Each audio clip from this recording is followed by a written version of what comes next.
Yo, tuned in, it's that time again. Welcome to the show under the bright zen. Just another messenger bringing the news with the beat in your soul. Let's light up these views. We're diving deep, no time for snooze. Grab your headphones, let me share the clues. In a world so loud, where voices collide, we find the rhythm, let the truth be our guide. Hit that play button, feel the vibe. Every second counts, let's take that ride. From stories untold to laughs we share. Just another messenger, we're always there. Hi. It's a jam, just sit back and unwind. With our flow and our style, it's one of a kind. Life's a mix, just like a DJ spins. We serve you the truth where the journey begins. It's a jam, we're all in this together. Sound waves linking us, no matter the weather. Just another messenger, we keeping it tight. With every single drop, we rise and ignite.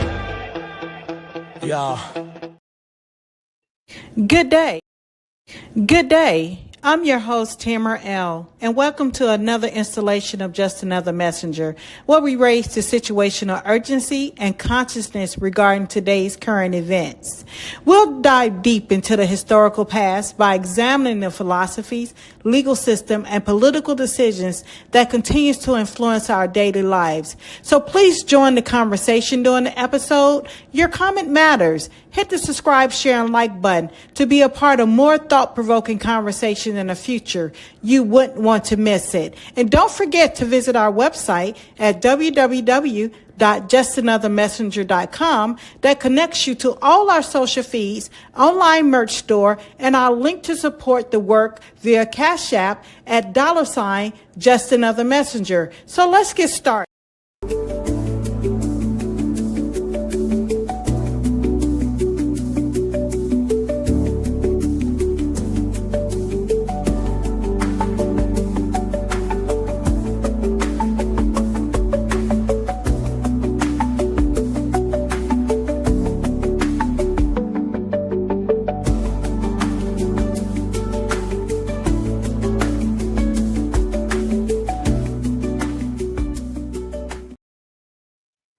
All right. Good evening. Good evening. Good evening. Welcome back, kin folks. Yesterday we had a wonderful event in the first year anniversary of Just Another Message.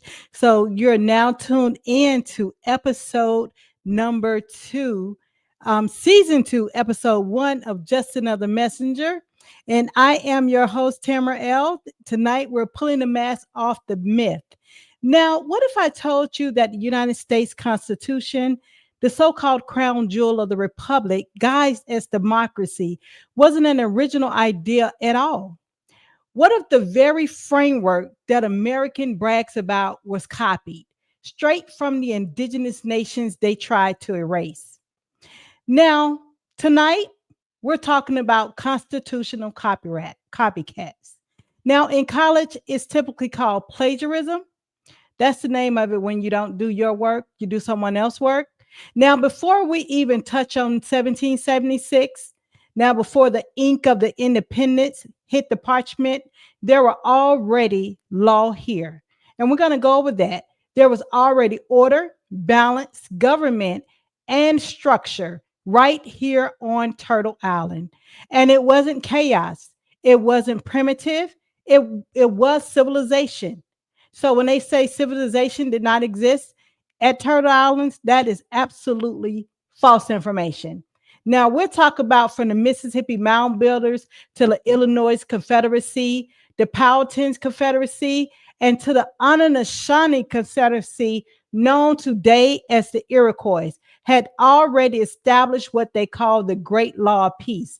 Now, these 6 nations, they had united under one council, such as the government that you see today. There were already checks and balances.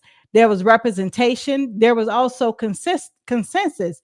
Now, all the political ideas that will later be sold to the world as American Republic, disguised today as American democracy.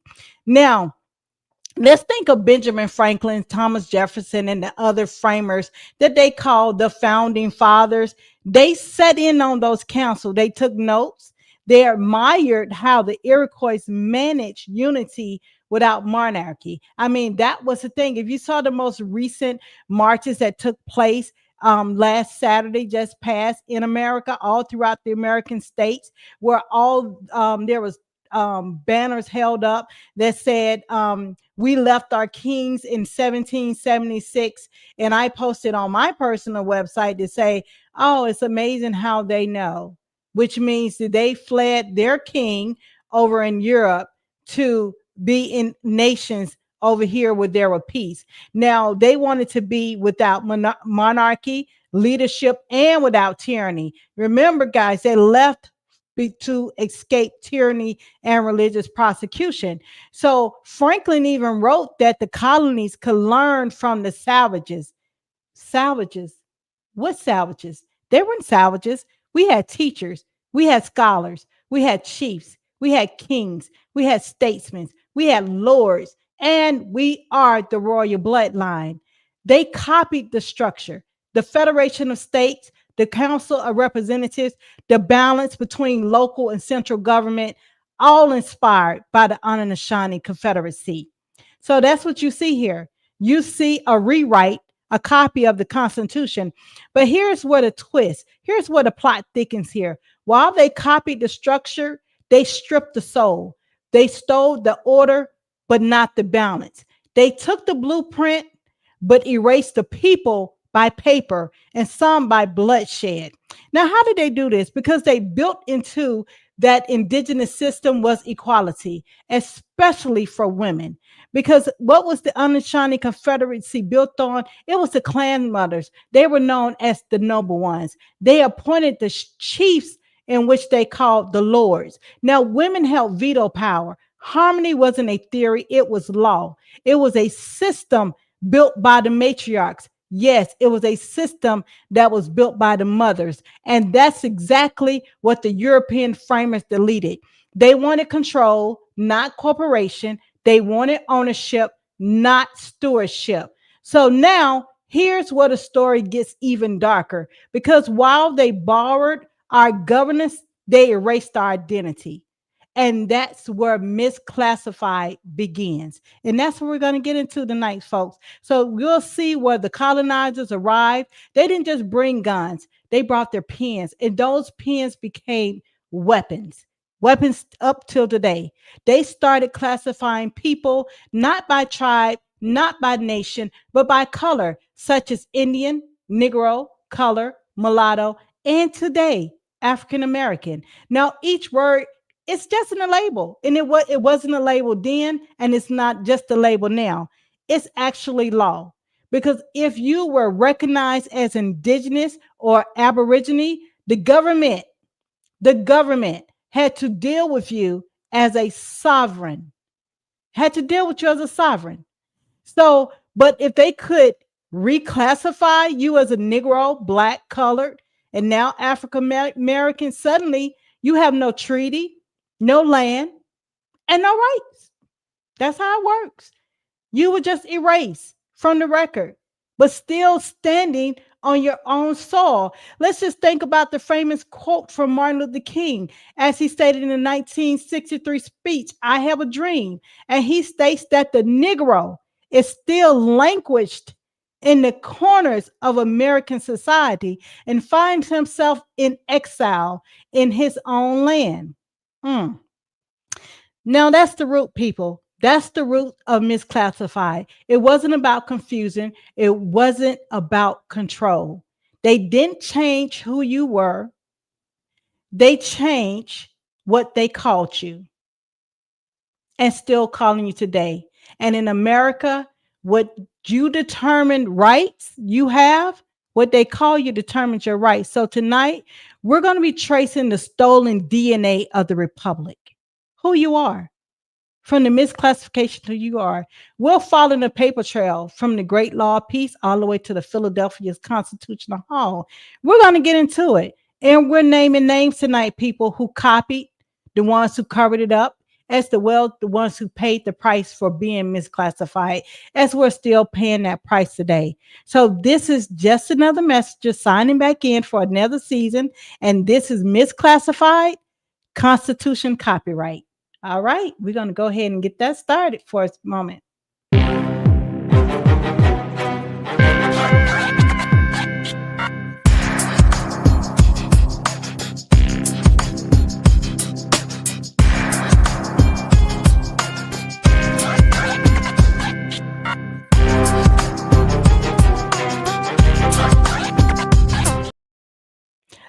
right, we're going to go ahead and get our evening started, but let's go ahead and do some housekeeping tonight. Yes, we have Malik Day in the building this evening. Islam Lords and Nobles. Yes, Lords and Nobles. Thank you very much for tuning in. And we're going to put up our housekeeping for this evening because we want to keep this channel alive. And to do so, we ask you to continue to like, share, and subscribe to our YouTube page on Just Another Messenger.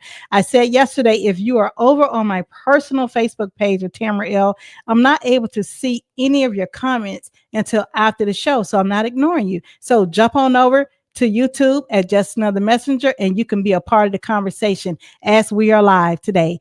Also, follow us on our social site at X at jam_404 podcast, and continue to support the show via our Cash App at $ Just Another Messenger. I know some have asked about how could they submit by Zelle. You can submit by Zelle at the number of 302-438-8970. And if you or someone you know would like to be a part of the show, as you could become a messenger, send a nice friendly email to justanothermessengerpodcast@gmail.com. All right, now we're gonna also we're playing with quite a few things on here. So if you need the website, that's a QR code for the website we have up. Now, I'll tell you, StreamYard is putting out some really great things. That is a QR code that takes you directly to our website at Just Another Messenger. And to shop with us at justanothermessenger.etsy.com. Check out our cool merchandise we have over there over on Etsy. All right, now, yeah, this is going to be an epic show this evening, and we're going to go ahead and get started with Misclassified. And before we do that, we must give our disclaimer because they like to heavily censor us out there in these streets. All right, Just Another Messenger is a platform dedicated to the public educational, historical awareness, cultural critique, and transformative discussions under the protection of Section 107 of the U.S. Copyright Act of 1976, commonly referred to as fair use. Just Another Messenger does not provide statutory counseling for any United States color of law jurisdictional proceeding. The content presented by Just Another Messenger may include excerpts of copyrighted material such as images, audio, video, and written works. For the purpose of criticism, we're going to criticize commentary, news reporting, education, scholarship, and research. All such usage is non-commercial. Don't believe me? Research deep, research deep, research deep. It is non-commercial in nature and intended to stimulate public discourse, raise your consciousness, and support transformative learning. We do not claim ownership over any third-party copyright material used. All rights and credit belong to the original creditors. If you are the copyright holder of any material featured and have concerns regarding its use, please contact us directly via email for prompt resolution. As you can see in the chat, we have put a join the conversation. So as we go throughout the evening, I will open up for conversation. You would like to come in and give add to because there's nothing to debate. The truth stands by itself. It does not need support and backup. So as the information is presented, if you have additional information you would like to share into the news broadcast, please feel free. I will open it up and we will get all in. So let's go ahead and get started this evening. So the basic tool for the manipulation of the reality is the manipulation of words, and they have manipulated the heck out of these words. Now, if you control the meaning of words, you can control the people who must use these words. All right. Now, let's talk about this, the root. We're going to get into the root of this, and I'm going to show you some documents, and these are the documents that I pulled directly from research. Now we're going to go into the original people of the Americans land. Now people say, what is the Americans land? That is North, South, Central America, and the adjoining islands. All right, we get some dings in. All right, thank you for your contribution. Now, also pertaining to the root. Now, the Slavic, and I have that in the brackets for a reason, because everyone keeps saying just the European. No, we have to deal with the Slavic European adventurers. Now, if you look in old text, you'll see that the letter patterns, it'll have adventurer and investors. All right. So the Slavic European adventurer and investors of commerce Commerce was the etymological word used before they used the word trade. Now, the Slavic European adventurer and investors of commerce trade description of the people, which means that it in terms of amity in commerce. All right, so these are laws. Now we talking about laws of the sea here. So the laws of the sea, you have to have what you call a bill of lading.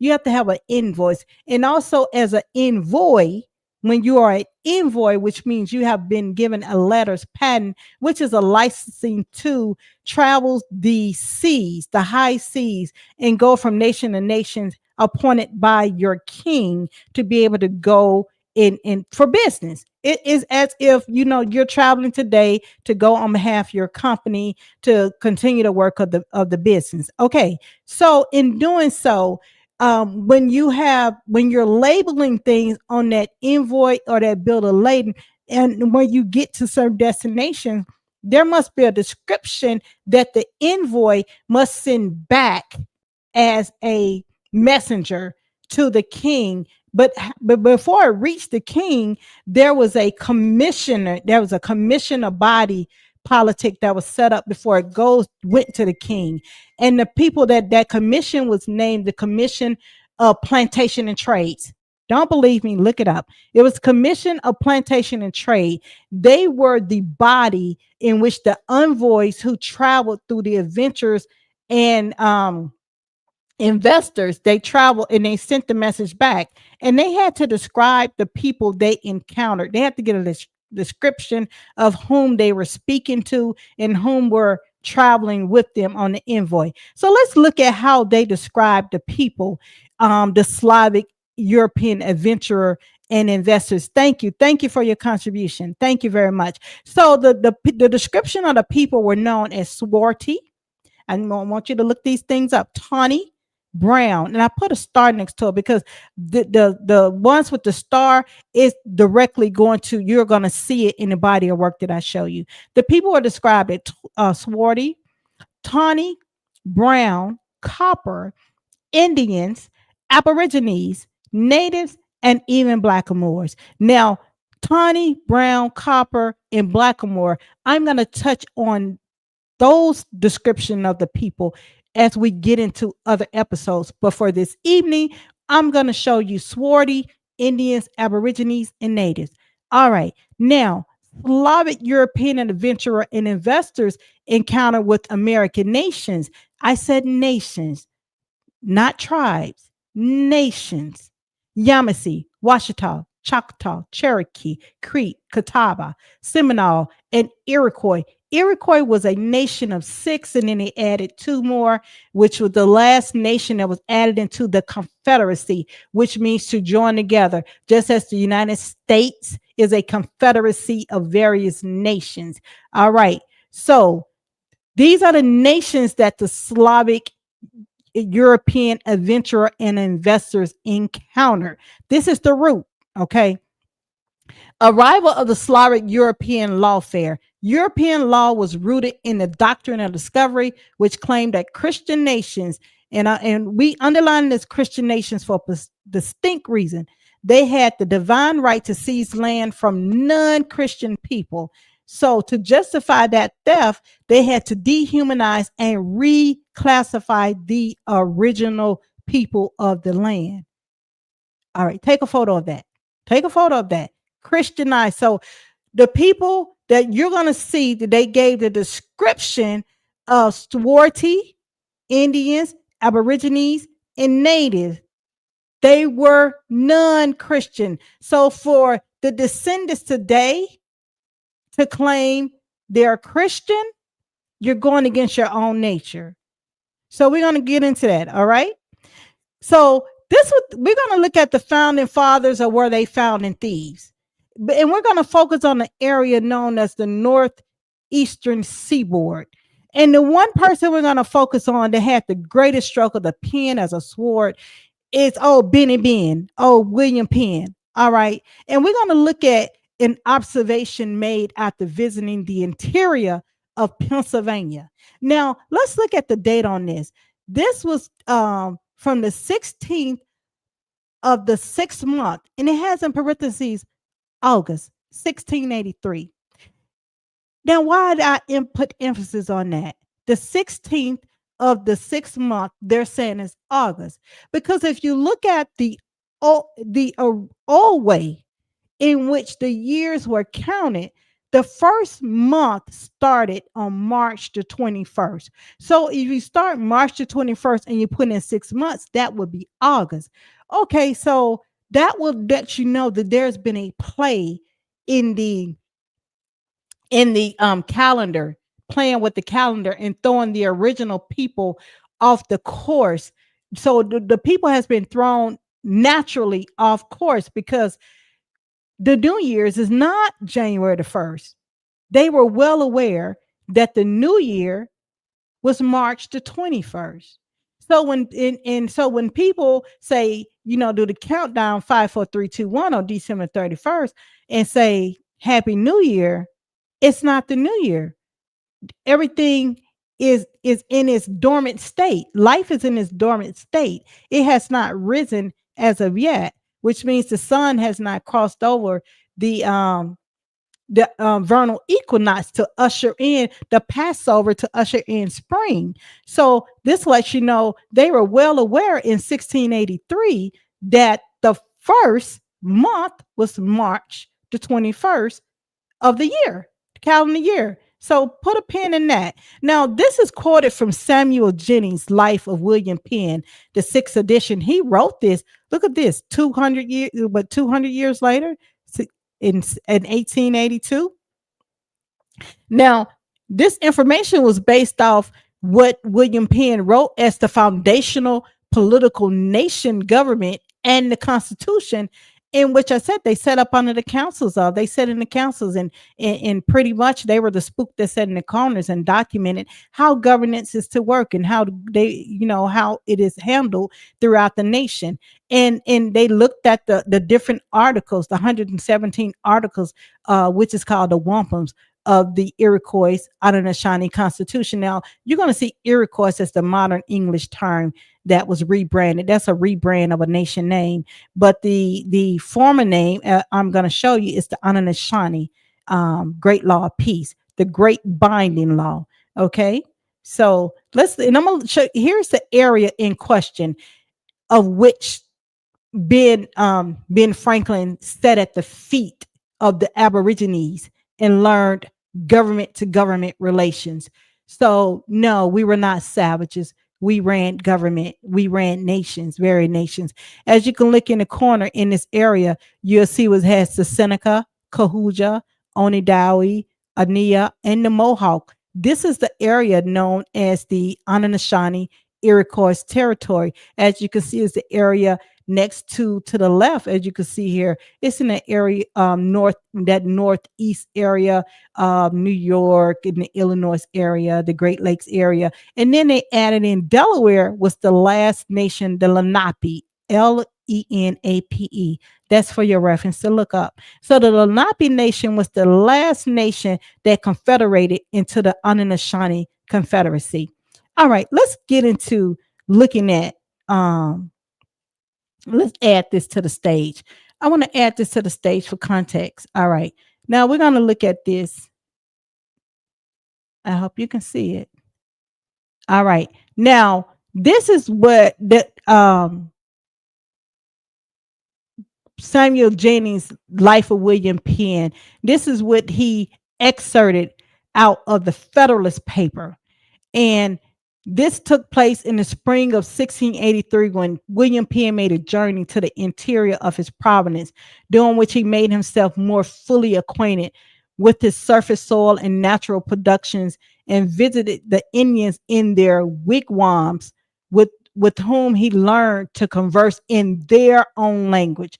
The result of his observation is communicated in the following inserted letter to the Free Society of Traders. Didn't I say it was called Traders? All right. And it say, in the first place, I take notice of the news you sent me, where I find some persons have had so little wit and so much malice as to report my death and to mend the matter dead a Jesuits. So they had sent a message. Now this was funny when I was reading this. They had sent a message to the king that said, "Oh, William Penn died in he died in transit back to the Americas." So when he got back to the Americas and he had found out that they had sent notice back to the king that William Penn was dead, he was like, "No, I'm not dead. I'm not dead. I'm still here." And he said, and one might be reasonably hoped that the distance like death would have been a protection against spite and envy, and indeed absence being a kind of death ought alike to secure the name of the absent of the dead, because they are equally unable as such to defend themselves. But they who intend mischief do not use to follow good rules to effect. However, to great sorrow and shame of investors, I am still alive and no Jesuit. What do you mean by that, old Benny Ben? What do you mean by that? So Benny was saying, no, we got these Jesuits out here. We got these Jesuits out here. You know, they're trying to reap havoc on this investment that we're trying to set up in the old world. We're trying to get this business set up. Those Jesuits are out here. They're going back sending incorrect information back to the king. I am, I am a good colonial agent. I am a good boy. No, I'm doing right by the king. No, it's the Jesuits doing all this. So listen, and he said, in fear that they would willfully and falsely report, would have been glad that it had been so. But I perceive many frivolous and idle stories have been invented since my departure from England, which perhaps at this time are not more alive than I am dead. Now he said, but I have been unkindly used by some I left behind. I found love and respect enough where I came. So basically, he said the people here are loving. The people in America, they're very loving. They're very loving people, and they have welcomed me into their council. This is what Benny is saying, have said. And he said, and universal kind welcome, every sort in a way. For here are some several nations, as well as diverse judgments. Nor were the natives wanting in this, for the kings, queens, and great men both visited and presented me, to whom I made suitable returns. Savages, savages. No, baby. He said he knew exactly what he wrote. He said, I met kings, I met queens. Yeah. I met kind people. That's who I ran into. And then he said, in the first of the fall, for then I came in, I found it from the 24th of October to the beginning of December. He was talking about the weather, and he was talking about how the weather was it was not like England. It was not like the English weather. It was mild spring, and from December to the beginning of March, we had sharp, frosty weather, not foul, thick, black weather, as of northeast winds bring with them in England, but a sky is clear as in the summer, and the air dry, cold, piercing, and hungry. Yet I remember not that I wore more clothes than in England. He said the reason of this cold is given from the Great Lakes. Then we talk about the area there was. He said the coldness was coming from the Great Lakes, which are fed by the fountains of Canada. The winter before was mild, scarce any ice at all, while this for a few days froze up our great river Delaware. All right. So we're talking about the geographic area in which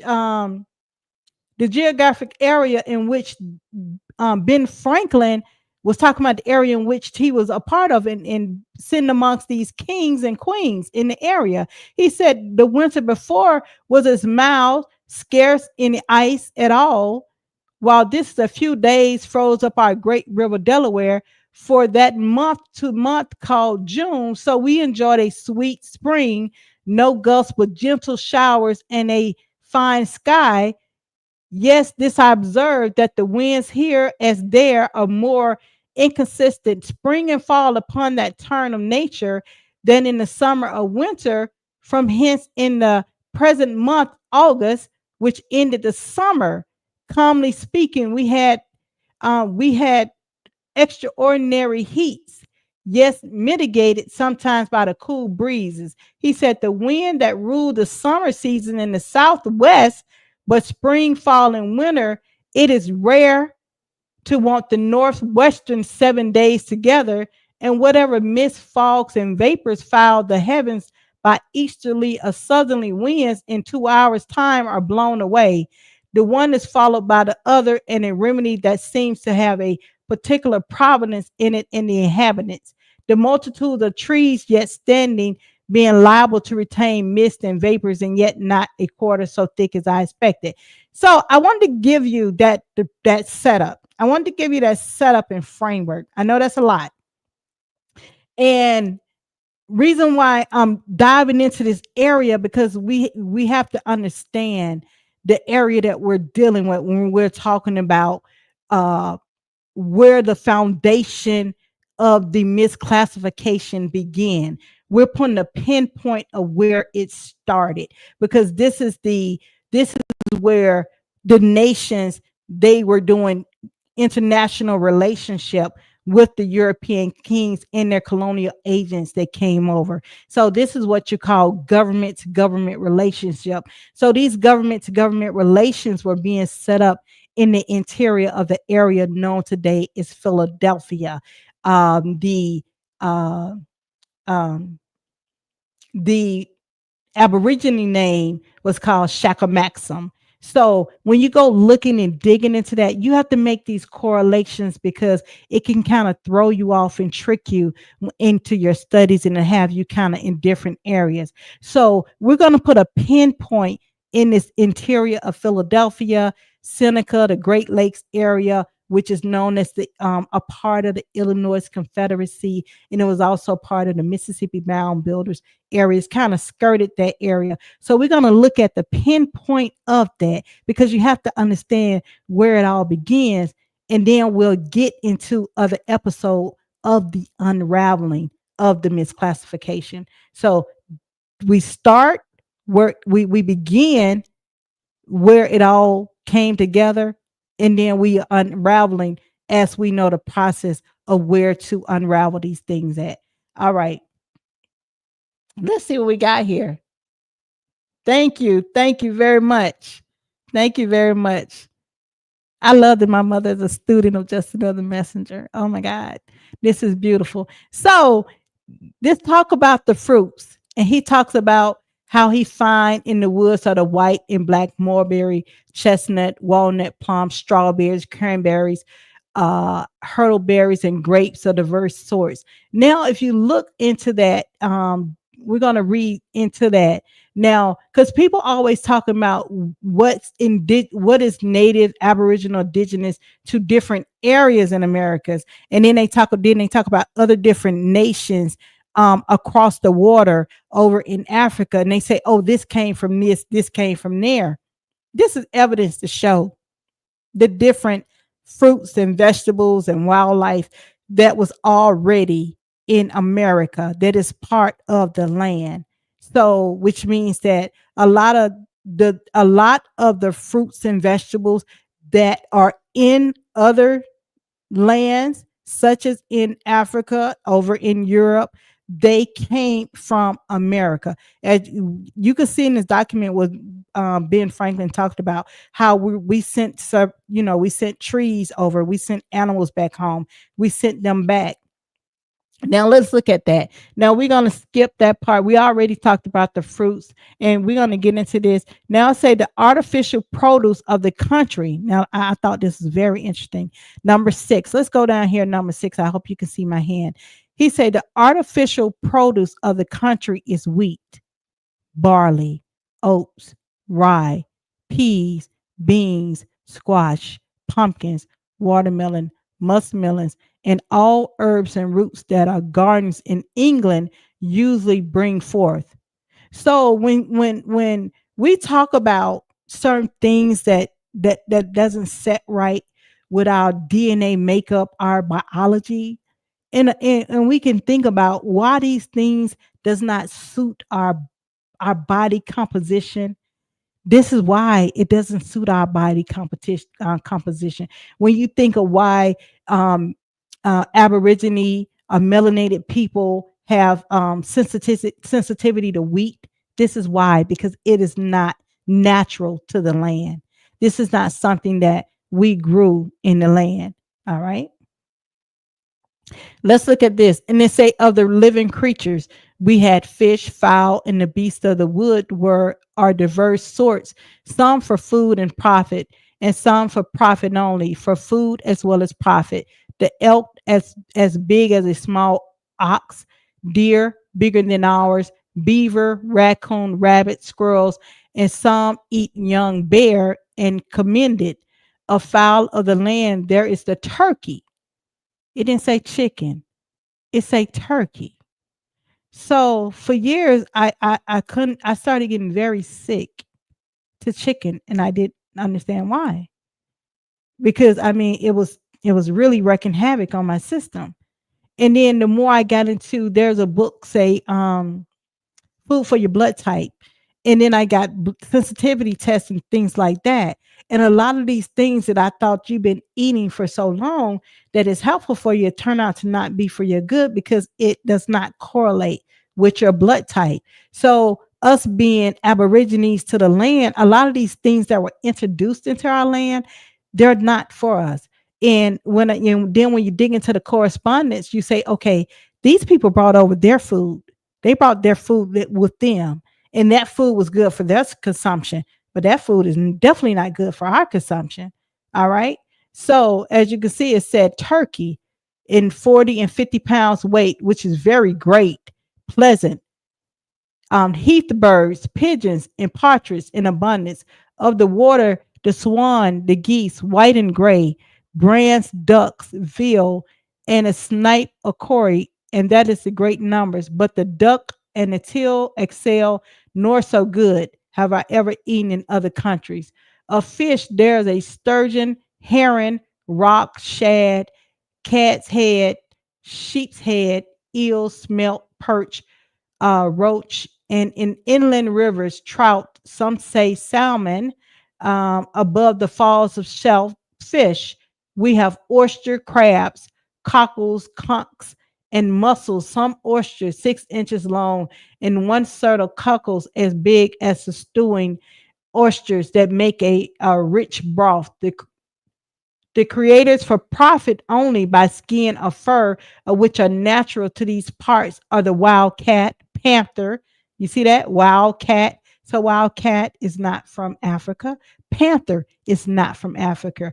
Otter, wolf, fox, fisher, mix, muskrat, and the water, the whale for oil, of which we have a good store, and two companies of whalers whose boat are built well soon begin their work, which have the appearance of considerable improvement, to say something of reasonable hopes of good. Um, cod is in the bay. All right. And we have, okay, here's a number 8. It say we have no want of horses. What? So I've heard horses come from somewhere else. No, horses come from America, and some very good and shapely enough. It say 2 ships have been frightened to Barbados, which means they shipped our horses to Barbados with horses and pipe staffs since my coming in here. So me before Ben Franklin got there, there were other companies. They had started shipping out the horses to other America's nation, and they sent them to Barbados. All right. Since we come here is also plenty of cow cattle and some sheep. The people plowed mostly with oxen. Then it say, okay, number 9, there were diverse plants, which not only the Indians tell us, but we have had occasions to prove by swelling, burning, and cuts that they are great virtue. So, which means that we use the municipals of the plants for healing if we have any type of swelling, burning, and cuts. That's what we would use. And they were a great virtue, suddenly curing the patient and for smell, which means they had a great aroma to it. And it said, I have observed several occasions, one, the wild myrrh, the other, I know not what to call, but they are most fragrant, which means that these herbs and plants had a beautiful fragrance to it, and they were used for healing. Now look at this. It say the woods are adorned with lovely flowers for color, greatness, figure, and variety. I have seen the gardens of London, but stored with that a sort of beauty, but think they may be improved by our woods. I have seen a few to a person quality this year for a trial. Thus must of the country next of the natives as aborigines.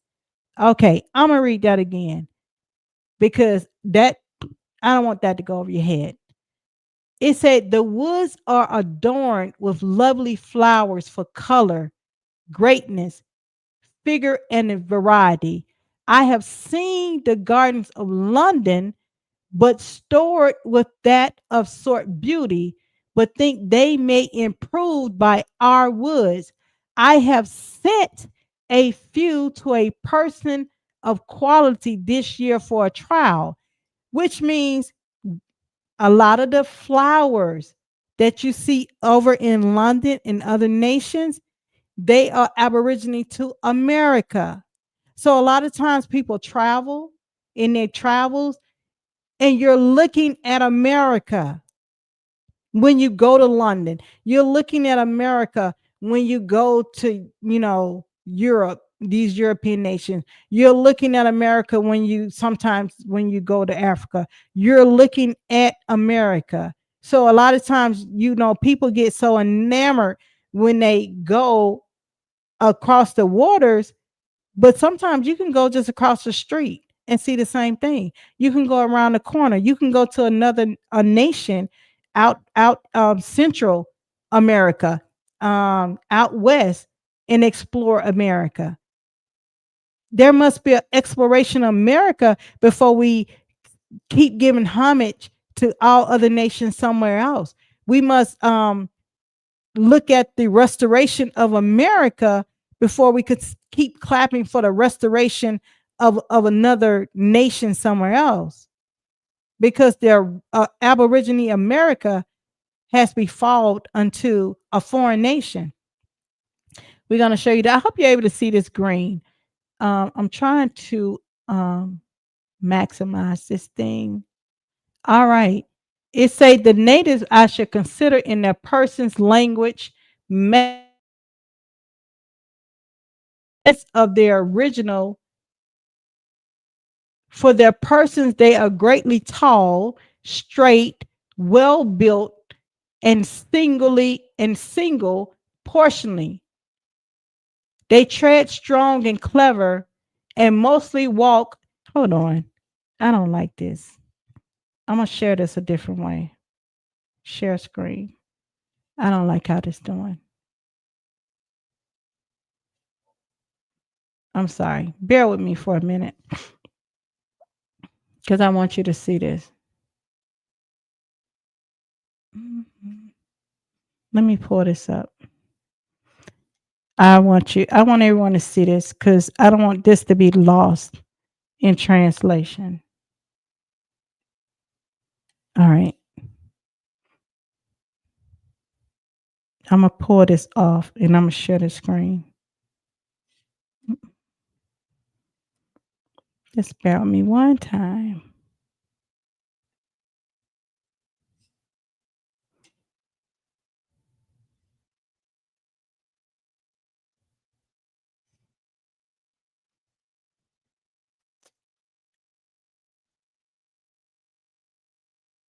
All right. Let me try.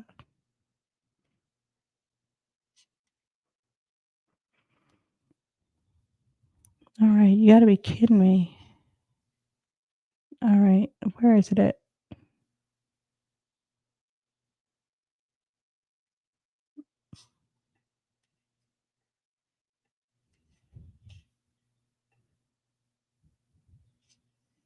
Okay. Here it is.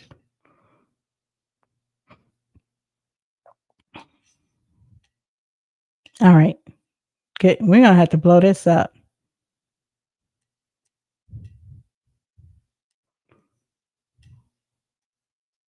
All right. I think that's much better.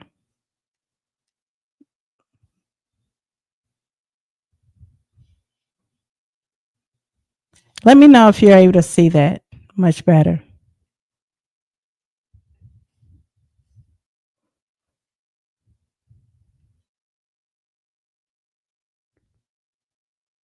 So I know if it's much better for me, it's much better for you.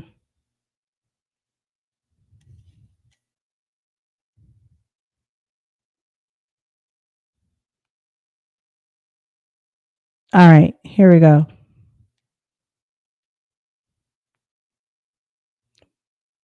All right, let's look at 11. All right, let's look at 11. I hope that's better. It say the natives I shall consider in their person, language, manners, religion, and government with a sense of their original. For their persons, they are generally tall, straight, well built, and singular proportion. They tread strong and clever, and mostly walk with a lofty chin. Of complexion, black, but by design as the gypsy in England. They grease themselves with bear's fat clarified and using no defense against sun and weather.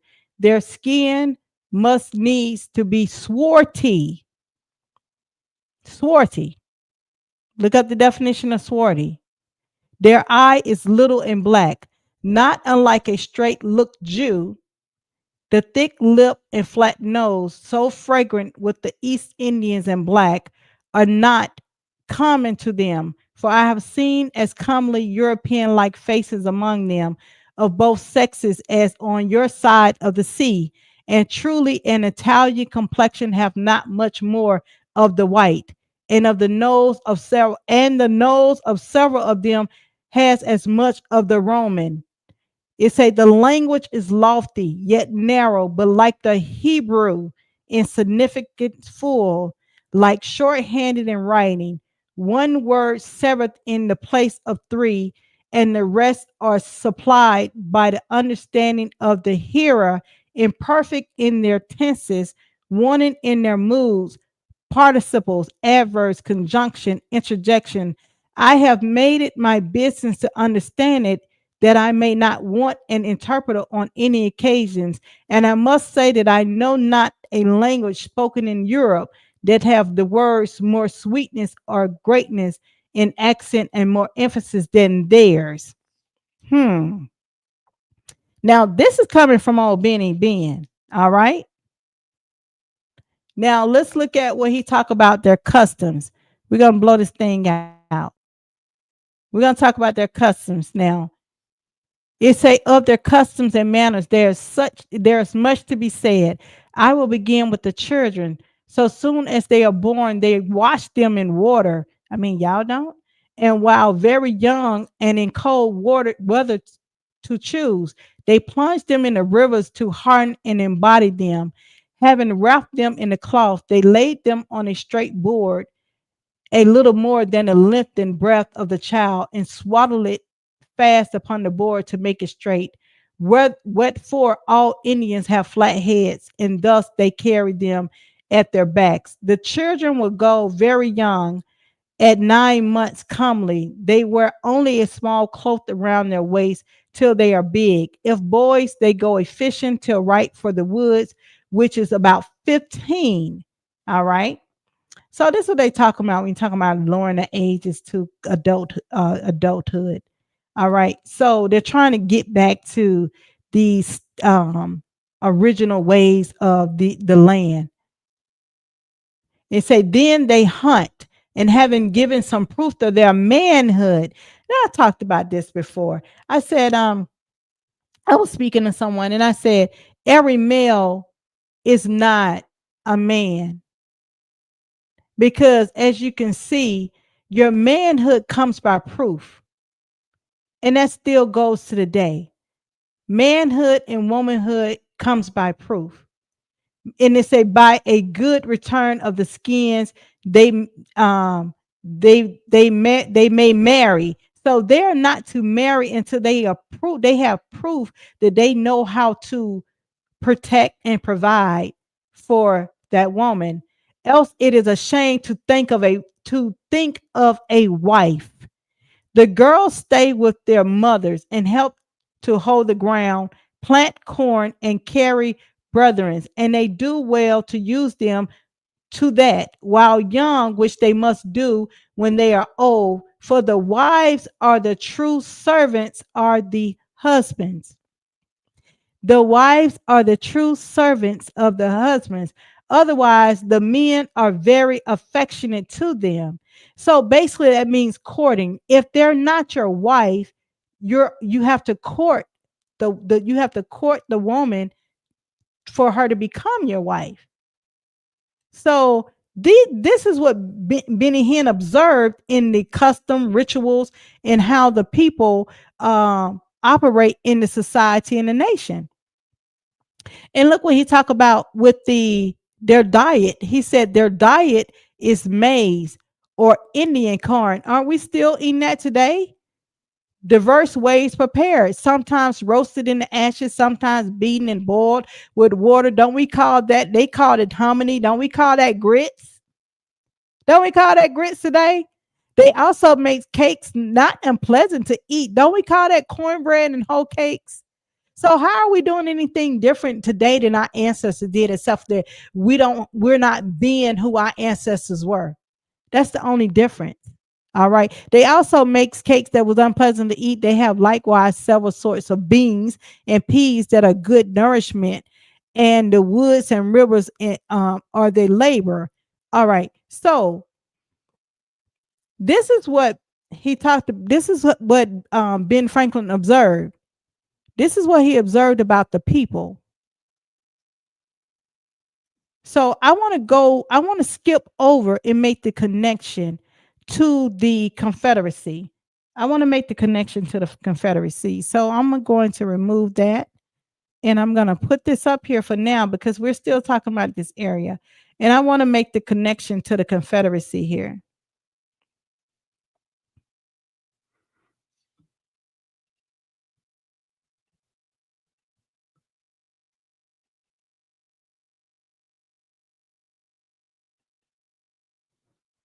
All right.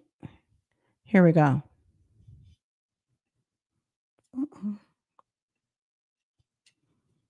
Let me pull that up. I'm going to add that to the screen.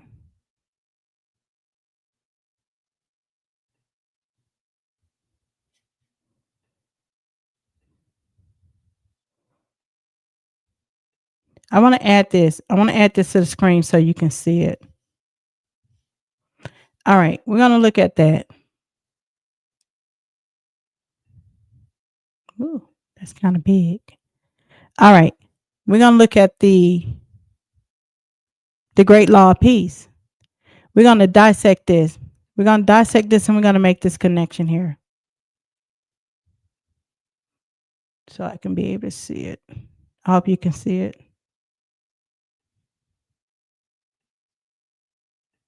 I'm going to blow that up a little bit more.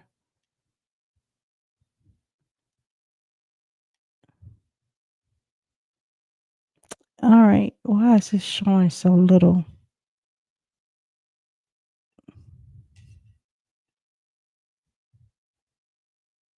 I don't know why this showing so little. Let me take this one off. I don't like that one. I want to pull up the one in Word.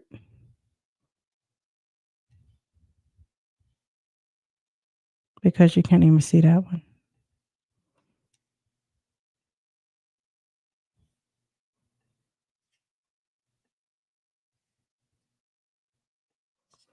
One second. Bear with me 1 second. We are going to get there. It is acting crazy today. You know, when you're gone for 2 weeks and come back, I swear they have changed this thing so much. Okay. I can add this one.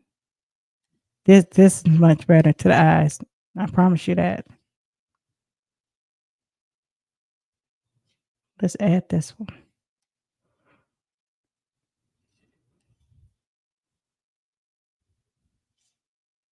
All right. Here we go. All right. I hope you can see that much better, much better.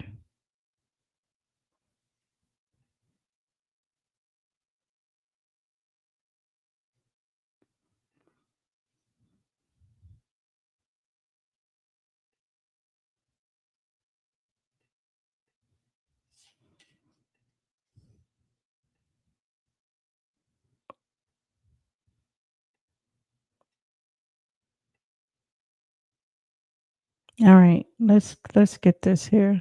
This thing is acting crazy. I'm trying to help you see it. So basically, this is 17 articles of the Iroquois Constitution, and it read that I am Decawida, and with the Five Nations Confederate Lloyds, and I plant the tree of the great peace. I planted in your territory, Adora, Onondaga Nation, and the territory of who are the fire keepers. And I'm trying to make this big enough for you to see it, but it's kind of going off track.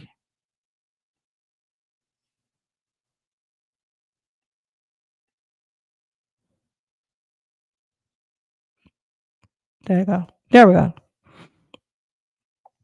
And I'm just gonna see it. I'm just gonna put the arrow right here where we at. It say we place upon these seats spread soft and feathery down of the globe thistle, there beneath the shade of the spreading branches of the tree of peace. There you sit and watch the council fire of the Confederacy of Five Nation. Now it talks about the roots. Number two, the roots have spread out from the tree of the great peace, one to the north, one to the east, one to the south, and one to the west. The name of these roots is the great white roots, and their nature is peace and strength.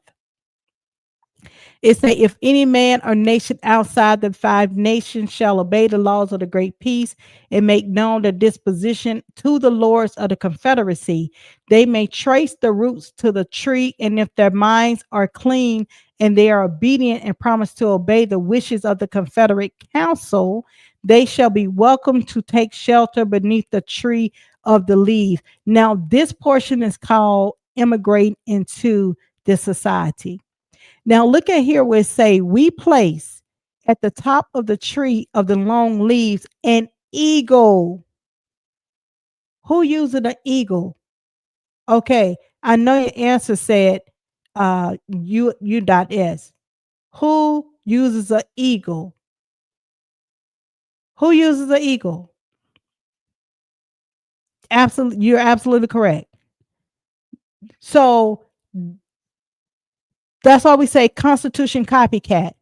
Even through the emblem, all of this information was taken from a confederacy nations that were already laid down and laid down in the nations on how the society and nations operate. It say we place at the top of the tree of the long leaves an eagle who is able to see afar. If he sees in the distance an evil approaching or any danger threatening, he will at once warn the people of the Confederacy. All right, so let's go down here where it say, when the Lords assemble, the council fire shall be kindled, but not with chestnut wood. Chestnut wood, it creates popping and disturbance. And the Onondaga shall formally open the council. That means the Speaker of the House. Okay, now let's go here. I hope you can see this. This is so small. Then shall the Adora and cousin lords, the fire keepers, announced the subject for discussion. This is what they're calling the Speaker of the House as of today. I want you to just see the correlations between the nation formation that was already well settled in the land and the governance corporation that you see today in this attempt to operate. But there's a disconnect because it has separated the people from the land. It say the smoke of the Confederate Council shall ever ascend and pierce the sky, so that other nations who will be allies may see the council fire of the great peace. Now, I want to get in here and we'll talk about number 7 talks about the prayer. It said, when the Confederate Lords shall assemble for the purpose of holding a council, the Onondaga Lord shall open it by expressing their gratitude to their cousin lords and greeting them, and they shall make an address and offer thanks to the earth where men dwell, to the streams of water, the pools, the springs, and the lakes, to the maize and the fruits, to the municipal herbs and the trees, to the forest trees for their usefulness, to the animals that serves as food and gives their pelts for clothing, to the great wind and the lesser winds, to the thunderers, to the sun, to the mighty warrior, to the moon, to the messengers of the Creator who reveal his wishes, and to the great Creator who dwells in the heaven above, who give all things useful to men, and who is the source and the ruler of health and life. All right, so that is the prayer. That is the prayer of the nation. So that's why it shows you that American nations were not Christian nations. They were nations that gave thanks to the greatest creator. The Christianity nation deals with um a creation of a doctrine, but even though it pulls from the foundation, they have still intertwined distortion in there, and that's where anything that when you mix it, it becomes void. So this is why we as people are so divinely connected to source, because it is the foundation of our ancestors in their prayer life. All right, so I'm gonna go now to. I just want to talk about. I just want to show this connection here. It's talk about the rights and duties of the Lord. It talks about no Lord shall be asked more than once to attend the Confederate Council. All right. And then it talks about number 19 in the highlighted section. It say, if the complaint of the people through the war chief is not heeded, the first time it shall be uttered again. And then if no attention is given, a third complaint and warning shall be given. If the Lord conspicuous to the matter shall go to the council of the war chief. So basically, in a nutshell, if you are derelict of your duty, you can hurt your family by not being in um honor of your duties as a lord. Now, where do they get this name from? Let's look at that, because we're right at the hour mark. And it say that when the war chief, when a lord does not behold his duty, the war chief shall now address the woman of the disposed lord and say, mothers, as I have now disposed your lord, I may return you the emblem of the title of the lordship, therefore repose of them, which is the deer antlers. So that is the crown. The deer antlers were the crown that is taken off of that disgraced lord and given back to the mother clan. And this is what the um, founding fathers, the framers of the Constitution, left off.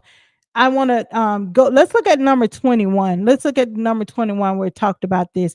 It says certain physical defects in a Confederate lord make him ineligible to sit in the Confederate Council. Such defects are infancy, idiocy, blindness. So that's idiocy is laziness, blindness, deafness, dumbness, and impotence. When Confederate lord is restrained by any of those conditions, a deputy shall be appointed by his sponsors to act for him, but in case of extreme necessity, the restricted lord may exercise his rights. Now let's look at, I want to go here to the how he became a lord. And it talks about all, number 27, all lords of the Five Nations Confederacy must be honest in all things. They must not idle gossip, but be men possessing those honorable qualities that make true Rowena. It shall be a serious wrong for anyone to lead a lord into tribal affairs, for the people must never hold the lords high in estimation out of respect to their honorable position, which means that we didn't fight amongst one another, lords against each other, nations against nations, as they have proclaimed. Now, there were warring that took place, but when different nations confederated, they set up constitutions and governance on how they are to work together in commerce, trade, and to build a society. Now, I want to go down here. It talks about the airship. This is more so clans and consanguinity. Okay, number 44. It talks about clans and consanguinity. It talks about number 44. It say the lineal descent of the people of the five nations shall run in the female line. Women shall be considered the progenitors of the nation. They shall own the land and the soil. Men and women shall follow the status of the mother. Now, this is something that was not carried over into the this patriarchal society that we have been usurped into, and that is the matriarchal principle of the nation in which was usurped, which is the lineal descent of the nation. It say the woman heirs of the Confederate lordship title shall be called Rowena. I'm gonna say that again. The woman heirs of the Confederated lordship titles shall be called Rowena for all time, noble for all time to come. The women of the 48th, now 50 Rowena families, shall be heirs of the authorized names for all times to come. You want to marinate on that. Now, number 7, and I'm going to cut this off because I like 47 and 49, and then we're going to rest on this, and we're going to pick this up next week as we dig into Misclassified Decoded. Next one is going to be Misclassified Decoded. All right. It say, if the female heirs of a Confederate lord's title become extinct, the title right shall be given by the lords of the Confederacy to the sister family whom they shall elect, and that family shall hold the name and transmit it to their female heirs. But they should not appoint any of their sons as a candidate for a title until all the eligible men of the former family shall have died or otherwise have become ineligible.